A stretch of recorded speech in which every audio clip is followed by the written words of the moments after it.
Cell is a much more well-known book by King. It's not as liked, and I don't think the movie helped much with that.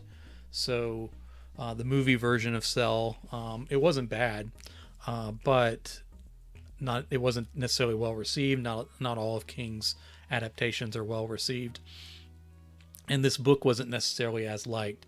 I had trouble with it when I was first reading it because I kind of had a certain expectation of it. There's something I wanted from a zombie story at the time, and this went entirely different directions.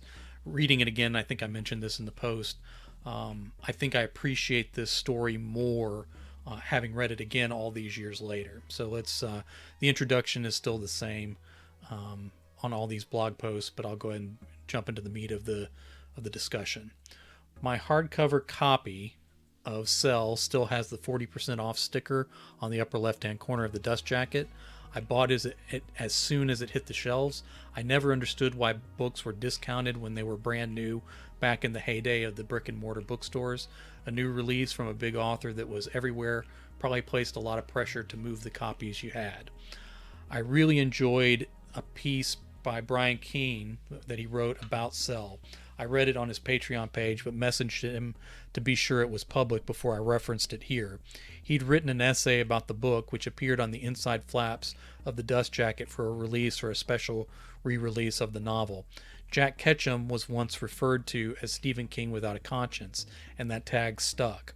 Brian Keene called Cell an example of Stephen King writing like Jack Ketchum without a conscience.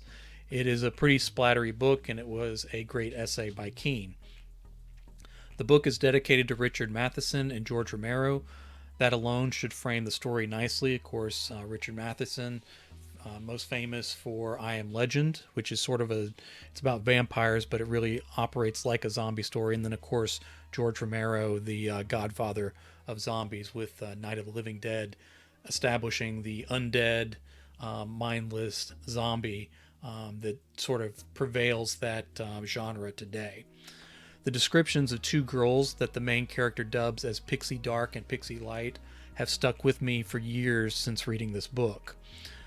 As literary devices, they serve the themes of violence in the story nicely from the beginning and create a framework for understanding the nature of the pulse that came through cell phones, top scrambled people's minds, turning them into something else and evolving them over the course of the novel. The evolution of the phoners is interesting and makes the story into something different than Matheson or Romero, although their combined influence on the work is clear. A memory of the slow-moving Red Sox victory parade after the World Series win is used early as the apocalyptic crisis unfolds, with our characters in the middle of Boston. Red Sox references and gear play significant parts in the story as markers for various plot points, characters, etc. I'm sure the Sox were on Stephen King's mind following the win and after publishing the nonfiction account of the 2004 season in Faithful. Story-wise, the references work well. Good old Juniper Hill gets mentioned. That's, of course, the insane asylum that shows up in Stephen King books a lot. How is that facility still open after every horror scene there? It's kind of interesting that the number of things that happen there. It's amazing they haven't closed that place down. TR-90 returns. This is an unincorporated tract of land that appears in Bag of Bones and The Girl Who Loved Tom Gordon, among other stories. A Charlie the Choo Choo ride is at the fairgrounds later in this novel.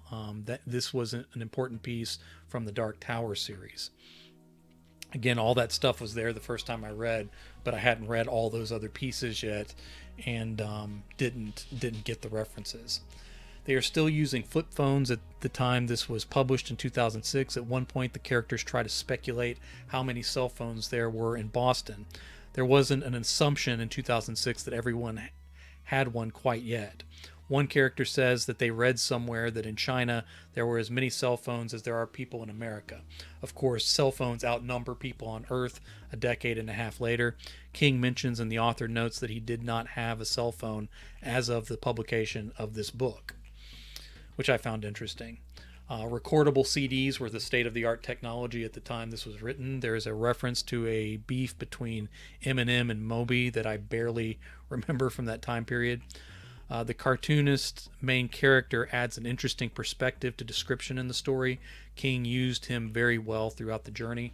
So the fact that the main character is a cartoonist, when he's thinking about things that are going on and trying to conceptualize them, he pictures them in his mind almost like comic book slides or advertisements or things.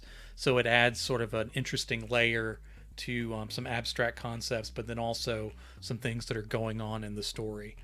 So I thought that was unique, and I think it worked really, really well. Everyone starts having the same dreams, as tends to happen in Stephen King's universe on the regular. The phoners staring through windows at our heroes inside a house is a great unnerving scene, and then kind of opens up the maybe ends the second act, begins the third act in this story. What lies beneath our humanity and what is unleashed when it is erased down to the core programming fuels the story. Some problems are solved by fire is a good theme in this book. We made a mistake is a simple but powerful line that shapes the fate of our characters through the second half of the novel. A father must make a leap of faith in one last-ditch effort to try to save one soul from all that has happened. Will it work? I didn't remember all the ins and outs of this story clearly from my first reading. Revisiting the story has raised it in my esteem. I'm glad I revisited it. And my next post in this series is going to be my After Lizzie story, which will be linked in the master list of all my Stephen King revisited posts.